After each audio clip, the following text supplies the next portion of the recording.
Okay, so picking up where we left off with government and economy of Kenya. So we know that a lot of the money they make does come from coffee and tea or the agriculture or farming industry. However, you're going to take a look that there are some big parts of their wealth or their GDP or gross domestic product that actually come from different things. So first of all, the most important things to know are the first bullet point, the second bullet point, and then this fourth and final bullet point. So a couple of things to notice. The overall GDP is very high, or the gross domestic product, the overall worth or value of that country's economy. Kenya's overall economy is very, very, very, very strong, very, very developed, lots of advancements. They're making a lot of money. They're doing very well for themselves. However, when you start breaking it down per person, total worth or value per person, like average income and all that, it's low. It's low. So it's not, the overall wealth does not reflect the average wealth of the person who lives in Kenya. So there's a big gap. A lot of this, if you really go back and think about, the high unemployment rate, the shift between being a farming or agriculture economy to a more advanced and modern society that focuses on services and communication. Since there's that big gap of jumping between one type to another, and since there's not a smooth transition with that, it's kind of showing. I mean, it may not look at the surface like it's causing a problem, but when you kind of dig deeper and see the average per person, it's struggling, and people are having to adjust, and the government and the economy are having to adjust.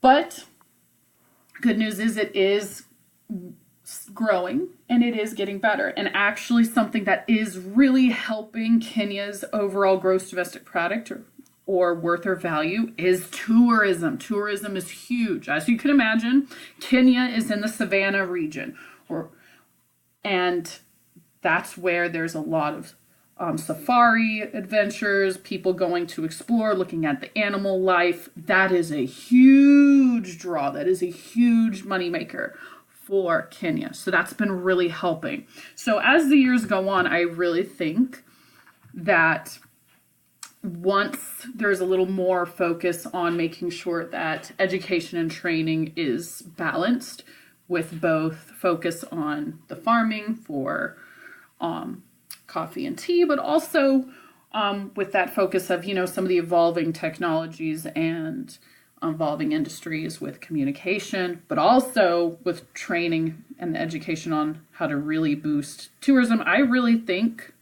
the GDP will get higher.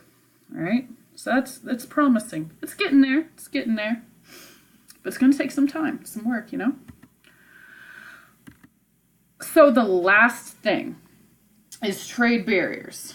And this first bullet point is the biggest thing. So we looked at how in Nigeria, OPEC sets a quota for Nigeria so that they can make more money from the oil industry.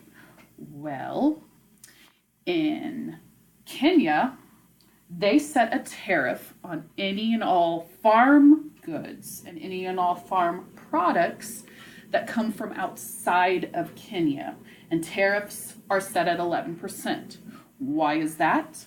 Well, tariffs are a tax, remember. Tariffs are a tax on imports or goods or products that are coming into a country. So what they're doing by having this tariff is to encourage people that live in Kenya to buy Kenyan fruits and vegetables and products, not foreign ones. That way, if they see a more expensive mango from,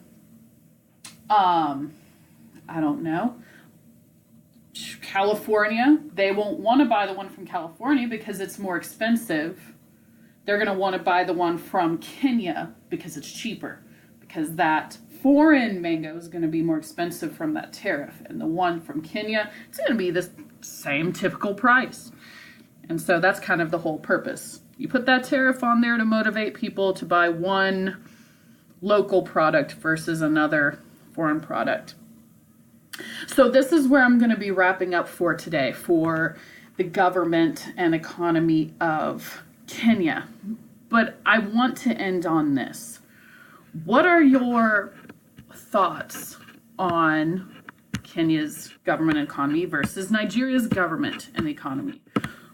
What are the similarities between the two? They're definitely there. And also, what are the differences? If you were someone that was starting a business, or you were someone that was needing to move to one of these countries for a business, which one of these countries would you probably be more motivated to move to and start a business in, and why? Are there certain parts about the government that motivate you, certain parts of their economy? Think about it. I want you to think and really kind of figure out, okay, what are some pros and cons about both? What are similarities and differences about both? So take some time, think about that, and until next time, see you around.